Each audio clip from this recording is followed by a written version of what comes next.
how to do the balancing opening in under a minute. First, make sure you're holding on to the safe handle, the handle where the edge of the blade is pointing away from you. First, you start off by swinging the knife over your knuckle. Then you turn it, swing it over your knuckle again, and close. And you can do the same to close the knife again.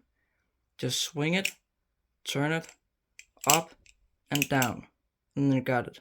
And it should look somewhere like this when you get it right.